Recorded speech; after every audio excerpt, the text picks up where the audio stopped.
안녕하세요. 오늘은 9월 17일입니다. 수요일 날이고요. 오늘 매우 중요한 시기죠. 지금 얼마 안 있으면 새벽 4시에 우리 FOMC가 진행되는데 여기서 이제 금리 방향성을 발표되게 됩니다.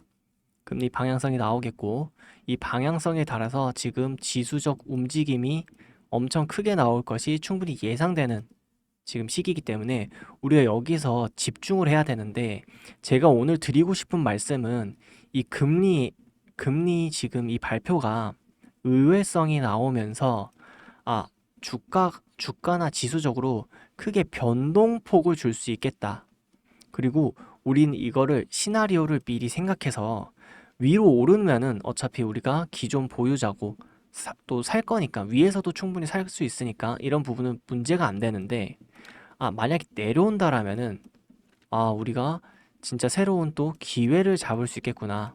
어디에서 더 비중을 더 담을까라는 부분에 있어서 기회가 나타날 수 있기 때문에 여러분들이 저와 오늘 이런 시나리오를 그리면서 그리고 시장을 파악하면서 오늘 시장 꼭 집중하셨으면 좋겠고요. 지금 하루 이틀 정도입니다. 하루 이틀만 우리가 집중해서 시장 대응 잘 해가지고 매수, 비중 포인트를 잘 올려서 시장에서 우리가 크게 좀 먹어가는 길을 열었으면 좋겠습니다. 그러면 본론에 이제 시작하도록 앞서서 구독, 좋아요를 해주시고요. 댓글에 천슬라 가자 적어주시면은 제가 영상 만드는데 댓글 보면서 많은 힘을 얻을 것 같습니다. 본론으로 이제 진행할게요. 지금 최근에 금리 인하에 대한 이 기대감이 굉장히 커졌어요. 왜냐면은 고용 지표가 굉장히 안 좋게 나왔잖아요. 이 고용 지표가 기존보다 갑자기 너무 많이 떨어져가지고 지금 시장이 침체를 빠르게 가고 있다. 그러면 빨리 금리 인하를 해가지고 어느 정도 막아야 된다라는 지금 시장의 심리가 엄청 많이 깔렸습니다. 그 와중에 당연히 항상 트럼프가 말했던 듯 이제 연준한테 압박을 주는 거죠. B컷을 해라.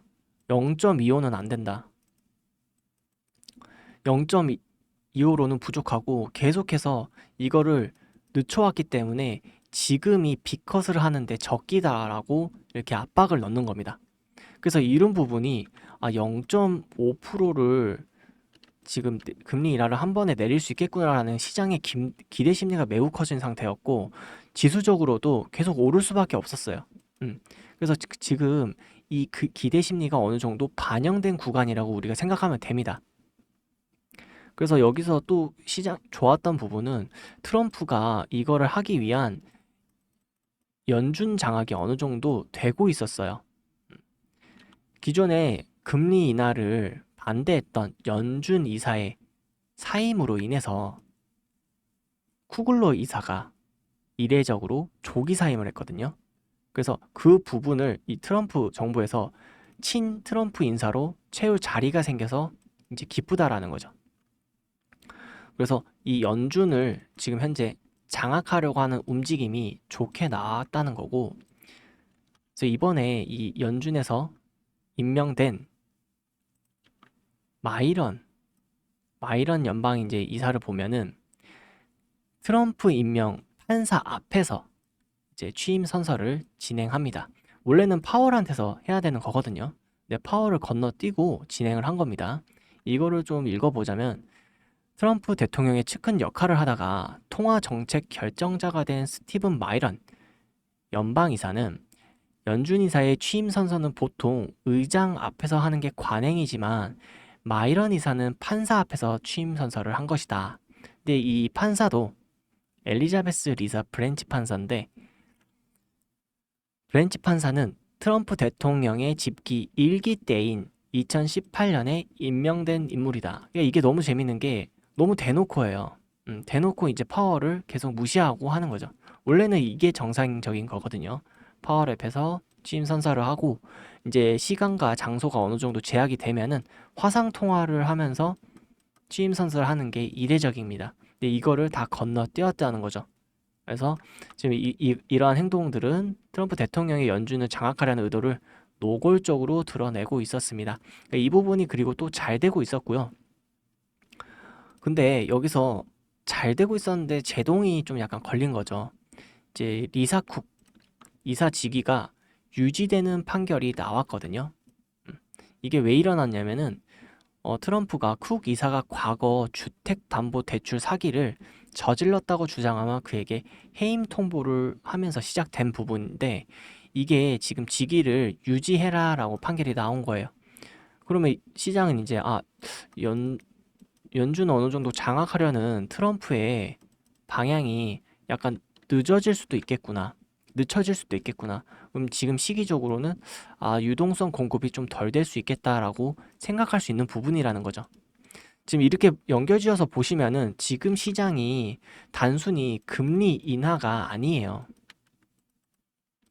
이 연준을 장악함으로써 금리의 방향성을 트럼프가 원하는 대로 어느 정도 조절할 수 있는 기대감도 깔려 있고 금리 인하에 대한 부분도 0.25%가 아니라 0.5예요. 이거에 대한 지금 기대 상승인 겁니다. 그러면은 0.25가 나타나도 좀 부정적으로 볼 수 있고 최악의 경우에는 금리 유지를 진행하게 된다라면은 이거는 정말 순간적으로 3%에서 4% 이상의 지수적 하락이 나타날 수 있어요. 그러면 어쩔 수 없이 이 테슬라도 따라서 하락 조정을 받을 수 있는데 사실 여기도 이제 이따가 말씀드릴 건데 뭐 결론적으로 다시 한번 말씀드리자면은 지수가 이렇게 내려가도 테슬라는 올라갈 확률이 전 또 높다라고 보이긴 해요. 음. 그럼에도 불구하고 순간적으로 내려왔을 때에는 우리가 이제 매수의 기회가 올 것이다 라는 부분이거든요. 그래서 여러분들이 이걸 계속해서 좀 집중적으로 보셔야 되는 이유겠죠. 그래서 지금 시장에서는 갑작스럽게 0.25포인트 금리 인하니까 단행될 것 같다. 이러한 부분으로 좀 해석을 하고 있거든요. 그리고 트럼프가 지금 간섭을 계속 하다 보면은 연준에 대한 독립성이 좀 와해가 될 수 있어요. 이전에도 트럼프가 계속해서 파월을 해임하겠다 약간 뉘앙스가 보이기만 하면은 지수가 2, 3%가 이제 마이너스가 됐거든요. 순간적으로 지수가 하락했습니다. 그만큼 연준의 독립성을 건드리는 거는 지수적으로는 매우 안 좋다라는 거예요. 트럼프는 항상 안 본다 안 본다 하지만은 이 지수가 항상 오르고 있는지 확인합니다. 오르면 항상 오르는 부분에 대해서 봐라. 나 때문에 이렇게 지수가 화답을 하지 않냐. 내가 하는 부분이 맞지 않냐. 이런 식으로 항상 말합니다. 그렇기 때문에 이 지수를 리스크 있게 건드리는 행위를 안 할 거거든요. 트럼프가 더 추가적으로는.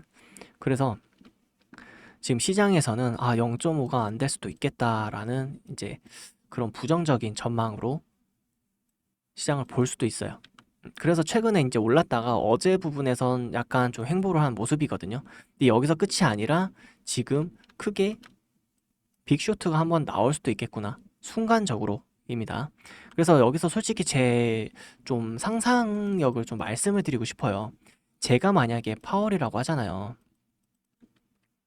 제가 만약에 파월이라면은 사실 이때까지 인플레이션을 말하고 데이터를 말하면서 계속해서 금리를 유지시키는 방향을 정책을 고수했는데 지금 이제 트럼프가 말하는 대로 시장이 말하는 대로 금리 인하를 갑작스럽게 크게 한번 해버린다라면은 그것도 좀 이상할 뿐더러 지금 이미 지수가 횡보나 하방 사이클에서 하면 몰랐어도 상방이 어느 정도 나온 상단 부분에서 이 금리 비컷을 해가지고 만약에 지수가 크게 내려오잖아요. 왜냐면 내려올 수도 있거든요. 이거는. 왜냐면 이미 한번 상단을 받았기 때문에 내려올 수도 있습니다. 근데 내려오면은 이때까지 금리 유지시키면서 계속 지수적으로는 우상향을 만들어 놨는데 갑자기 이러한 흐름 때문에 내가 알게 모르게 압박을 받아서 금리 인하를 단행해버린다면 그것도 비컷으로 해버린다라면은 거기다가 주가가 내려간다라면은 이 파월의 뭐 정치적 입지를 생각하면 당연히 안 되겠지만 연준 의장이 그런 음, 뜨거운 시선들을 좀 견디기 힘들 것 같긴 해요. 그래서 내가 파월이라면 이러한 리스크 있는 행동을 하는 게 아니라 기존에 나의 기조도 있고 아니라 유지라든가 아니면은 0.25가 적당한 거겠죠. 근데 이것마저도 0.25마저도 파월 입장에서는 조심스러울 수 있는 부분입니다. 근데 저는 지금 유지가 의외성으로 유지가 나올 수도 있지 않을까. 근데 이 유지가 나온다라면은 진짜 지수적으로 지금 실망 매물이 좀 많이 떨어질 거거든요. 근데 이거는 진짜 단기적인 겁니다. 왜냐면 어차피 지금 시장은 계속해서 밸류업을 하고 있고, 그리고 실제 기업들의 성과가 나오고 있거든요. 분기 실적들이 너무 좋게 나오고 있어서 갑자기 크게 하락한다기보다는 의외성으로 단기적인 하락이 나올 수 있겠다. 그럼 우린 여기서 당연히 기회를 잡아가자. 이런 식으로 좀 정리할 수 있을 것 같습니다. 그래서 이 부분을 좀 더 와닿게 설명드리고 싶은데 전체적인 지수를 볼게요. 제가 왜 상단이라고 하냐면은 지금 4월 이후 관세 충격 이후에 지속적으로 올려놨잖아요. 근데 여기까지 올린 거는 뭐 그럴 수 있다 쳐도 이전에 이제 상단을 어느 정도 다시 회복한다는 느낌을 쳐도 여기서부터는 어느 정도 금리 인하에 대한 기대값으로 올린 자리라고 8, 9월 보면 되거든요. 근데 이 부분이 이미 4% 넘게 올린 자리인데 5, 6% 정도? 여기서 0.25로 가지고 추가적인 큰 슈팅이 나오기에는 현실적으로 어렵고 단기적인 어느 정도 조정폭이 나올 수 있다라고 생각하면 좋은데, 게다가 이제 제가 아까 말한 상상력을 덧붙이자면은 유지가 된다라면은 다시 한번 크게 여기까지는 내려올 수 있겠다.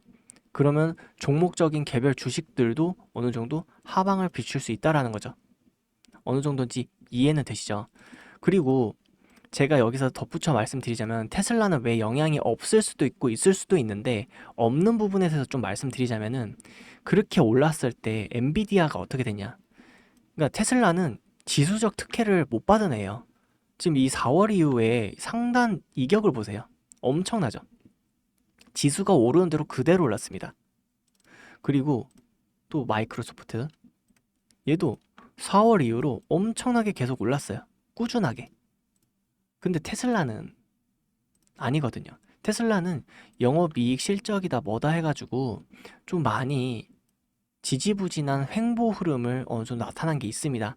그래서 이제야 발산을 좀 받기 시작한 상태인데, 여기서 당연히 지수적 내린 연동성은 저는 엔비디아를 생각해야 될 것 같아요.